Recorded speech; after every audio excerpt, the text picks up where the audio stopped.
जय श्री कृष्णा, राधे राधे। आप सभी भक्तों का हमारे YouTube में हार्दिक स्वागत है। आज के पावन दिवस मैं आप सबके समक्ष ज्येष्ठ मास में नियम पूर्वक प्रतिदिन सुनी जाने वाली जलदान के महत्व की कहानी प्रस्तुत कर रही हूँ। ज्येष्ठ मास अत्यधिक धूप और तेज गर्मी का मास है। इस मास में अन्न और जल के दान का विशेष महत्व है। ऐसा करने से पिछले जन्मों के पापों से मुक्ति मिलती है। हमें बुरी योनि में पड़े हुए हमारे पूर्वजों को उस योनि से छुटकारा मिलता है। यदि मनुष्य इस कथा को नियम पूर्वक ज्येष्ठ मास में सुनता है तो उसके समस्त पापों का नाश हो जाता है और उसे बैकुंठ लोक की प्राप्ति होती है। इस कथा को सुनने के साथ ही एक मुट्ठी अन्न और जलदान की सुव्यवस्था अपने सामर्थ्य के अनुसार करने मात्र से मनुष्य का यह जन्म भी सुधरता है। तत्कालिक जीवन में चल रही परेशानियों से उसे छुटकारा मिलता है।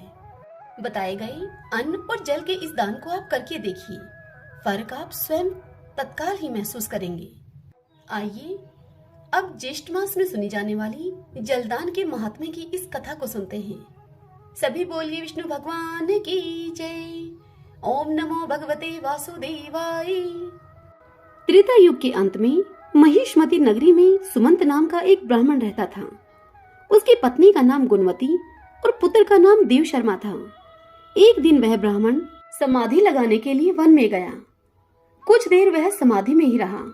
पश्चात उसने समाधि से उठकर नजदीक ही के एक सरोवर में जल पिया और फिर वही सरोवर के किनारे एक छायादार और घने वृक्ष की छाया में उसके नीचे सो गया।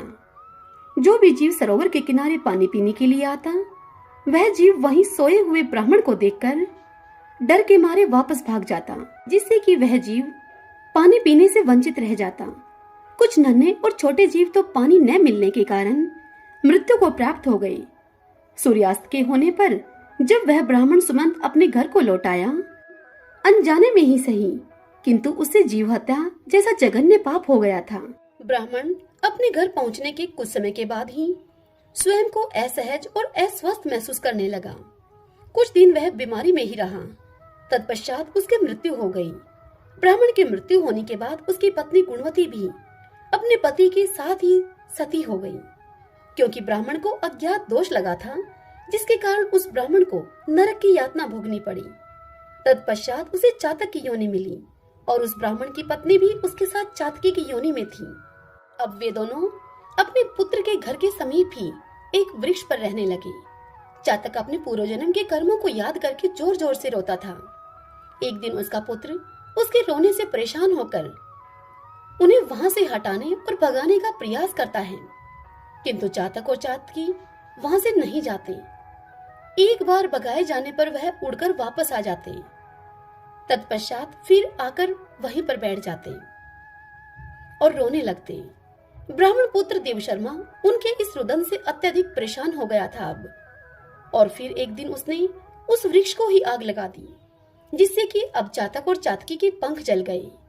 पंख जलने के कारण चातक और चातकी उस वृक्ष के नीचे गिर जाते हैं और अब वह दोनों घायल अवस्था में वृक्ष के नीचे पड़े पड़े अपने कर्मों तथा कष्टों की बात करने लगते हैं।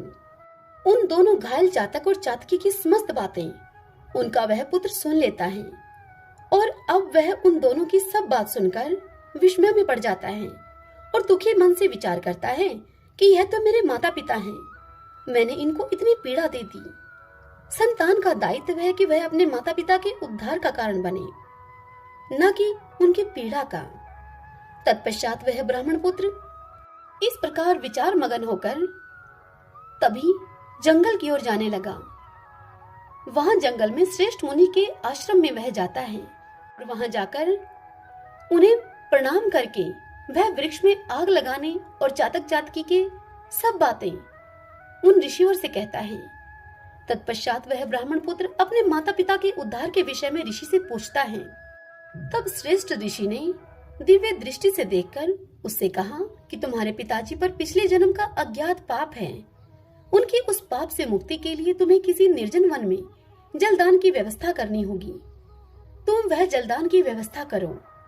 तत्पश्चात वह ब्राह्मण पुत्र अपने माता पिता के उद्धार के लिए ऋषि के बताए अनुसार निर्जन वन में एक प्याऊ लगवाता है, जिससे कि उस निर्जन वन में आने जाने वाले मनुष्य, पशु पक्षी उस जल को पी सके। उसके इस पुण्य के प्रभाव से उसके माता पिता चातक और चातकी की उस योनि से छुटकर अपने पुत्र को सुख समृद्धि का आशीष देकर वैकुंठ लोक को चले जाते हैं। इस प्रकार ज्येष्ठ मास में जीव जंतुओं और प्राणियों के लिए जो भी मनुष्य जल की सुव्यवस्था करता है, वह इस लोक के सुखों को भोगकर अंत में वैकुंठ लोक को प्राप्त होता है। सभी बोलिए विष्णु भगवान की जय।